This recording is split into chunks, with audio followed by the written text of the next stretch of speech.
Good morning student. आज की इस क्लास के अंदर हम डिस्कस करेंगे डायमेंशंस।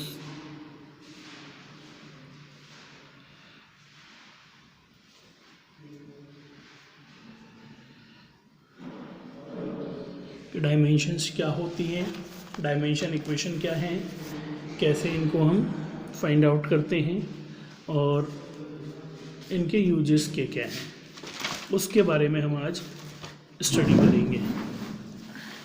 सबसे पहले इसका डेफिनेशन की तरफ अगर अपन जाते हैं तो डेफिनेशन क्या निकलती है। डायमेंशन की डेफिनेशन निकलेगी to express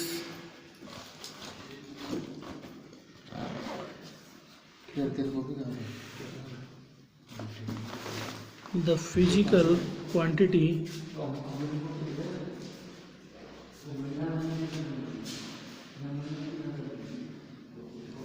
quantities in the form of fundamental units.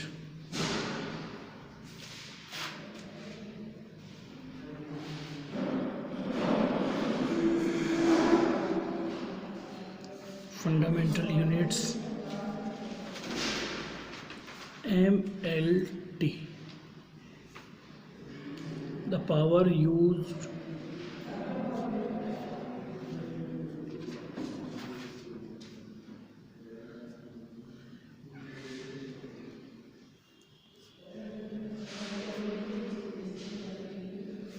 on them are called the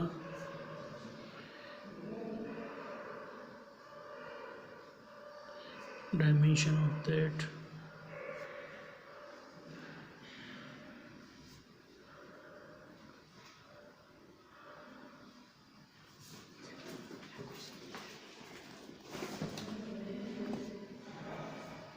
quantity.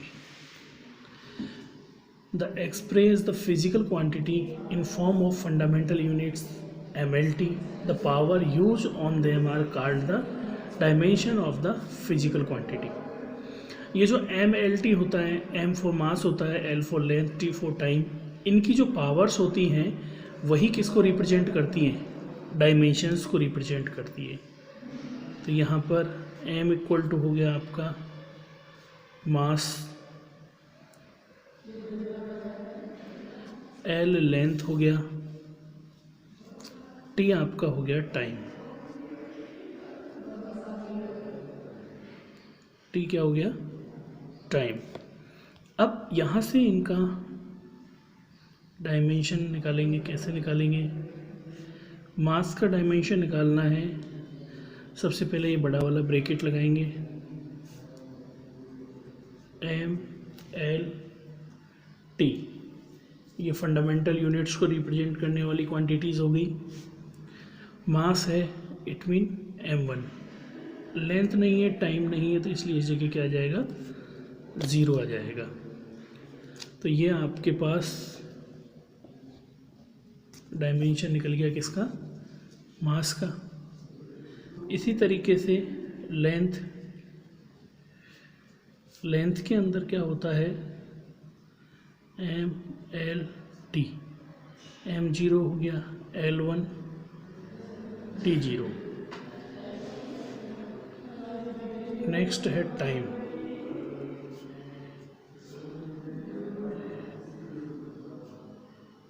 M0, L0, T1। ये आपके पास 3 डायमेंशन फॉर्मूले हैं, मास, लेंथ और टाइम। अगर आपको ये 3 पता हैं तो आप दुनिया का कोई भी डायमेंशन फॉर्मूला बना सकते हो। जैसे नेक्स्ट मुझे बनाना है, जैसे एरिया अगर मैं ले लेता हूँ, एरिया का फॉर्मूला होता है लेंथ इनटू ब्रेथ।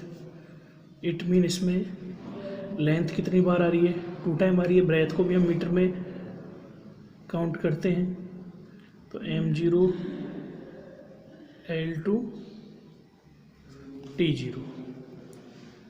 अगर मुझे निकालना है किसका, वॉल्यूम का,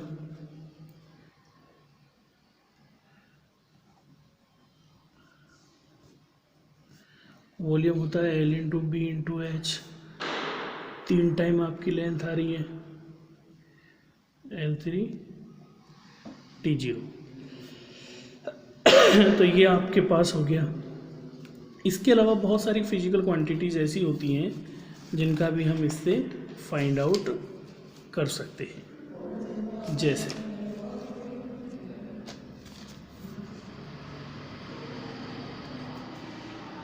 वेलोसिटी। वेलोसिटी का फॉर्मूला होता है dimension formula m0 L1 T minus. अब डायरेक्ट याद हो जाता है अपन को तो अपन याद रख सकते हैं, नहीं तो आप इसको फॉर्मूले से ड्राइव भी कर सकते हो। कैसे?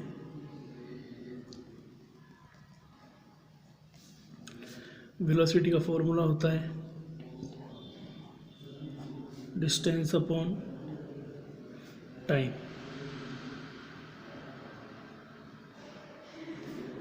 तो डिस्टेंस का डायमेंशन क्या हो गया, m0 L1 T0।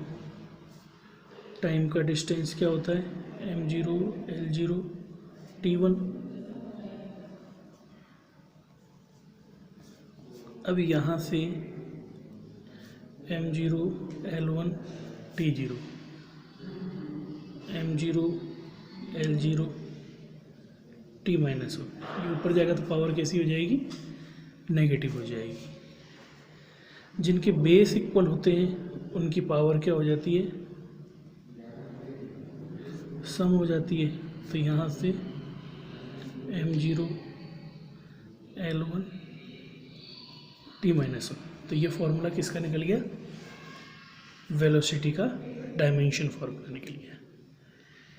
ऐसे ही हम मोमेंटम का निकाल सकते हैं।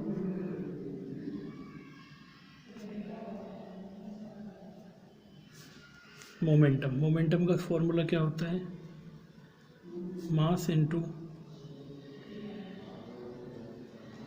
वेलोसिटी। तो मास का डायमेंशन फॉर्मूला क्या हो गया, m1 L0 T0, m0 L1 T minus velocity का हो गया। तो m1 L1 T माइनस 1। ये डायमेंशन फॉर्मूला किसका जनरेट हो गया, आपका मोमेंटम का जनरेट हो गया। तो इस तरीके से हमने डायमेंशन इसका बनाया। नेक्स्ट और देख लेते हैं, acceleration.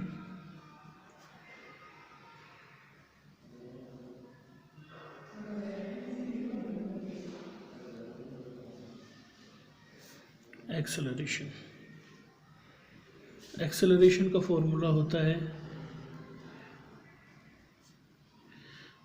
Velocity upon time.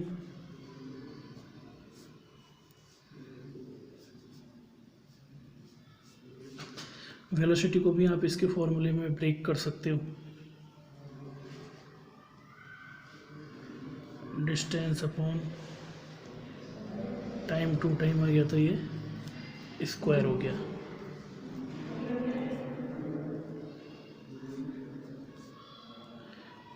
Distance का डायमेंशन होता है m0 L1 T0।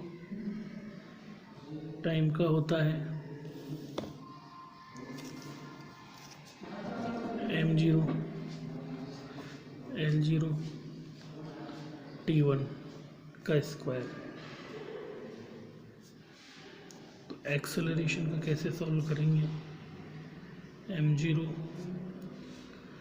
L1 T0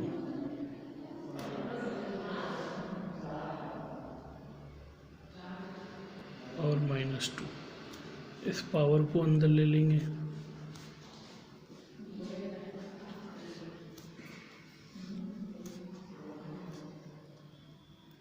m0 L0 T का पावर -2। तो एक्सेलरेशन का डायमेंशन फॉर्मूला बन गया m0 m0 l1 t-2। तो इस तरीके से हम एक्सेलरेशन का डायमेंशन फार्मूला फाइंड आउट कर सकते हैं। नेक्स्ट एक दो एग्जांपल और ले सकते हैं अपन, जैसे ये एक्सेलरेशन आपका हो गया। इसके अलावा हम फोर्स, इम्पल्स और भी बहुत सारी फिजिकल क्वांटिटीज़ होती हैं, उनका डायमेंशन फार्मूला निकाल सकते हैं। एक दो एग्जांपल और देखते हैं, जैसे फोर्स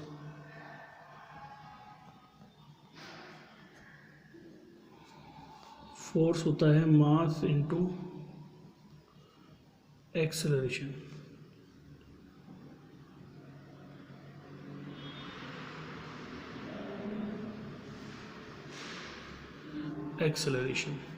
इस फॉर्मूले को और ब्रेक करेंगे तो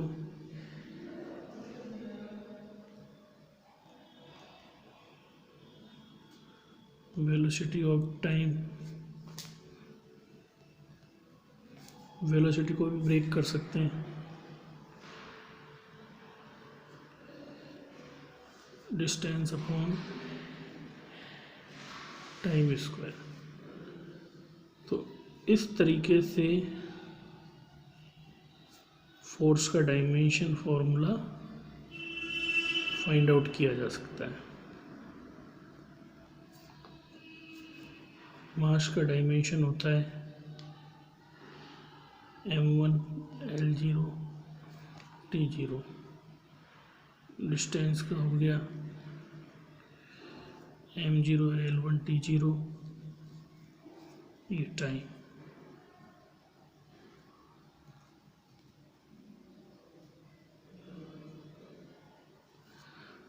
इसको ऊपर भेजेंगे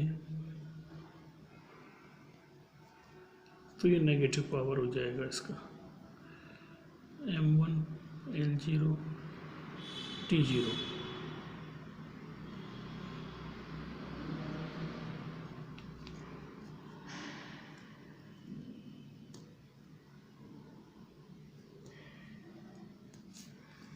-2।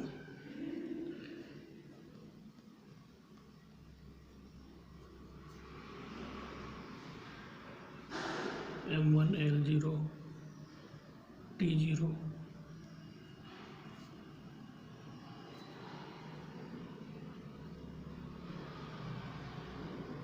t-2। जिनका बेस इक्वल होता है उनकी पावर सम हो जाती है t-2। तो ये जो डायमेंशन फार्मूला आया है, ये आपके पास किसका आ गया? फोर्स का डायमेंशन फार्मूला आ गया। इस तरीके से हम बहुत सारी फिजिकल क्वांटिटीज़ के डायमेंशन फार्मूले निकाल सकते हैं। तो जितना आपको याद हो सकता है उतना आप डायरेक्टली याद कर सकते हो।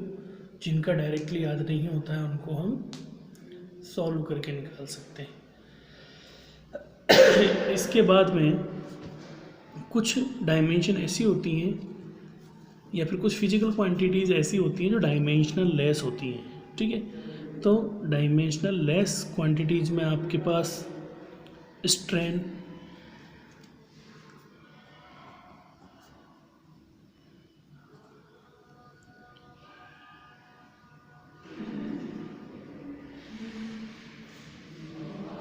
एक तो हो गया आपका स्ट्रेन हो गया, ये आपका डायमेंशन लेस होता है। क्या होता है? डायमेंशन लेस होता है। कौन? स्ट्रेन। इसके अलावा आपके पास ट्रिग्नोमेट्रिकल जो फंक्शन है वो भी आपके डायमेंशन लेस होते हैं। डायमेंशन लेस का मीन इनका dimension always m0 l0 t0 होता है। ट्रिग्नोमेट्रिकल फंक्शन जैसे sine theta, cos theta, tan theta, इन सब का भी dimension formula m0 l0 t0 होता है। तो इनको हम डायमेंशन लेस बोलते हैं, ठीक है।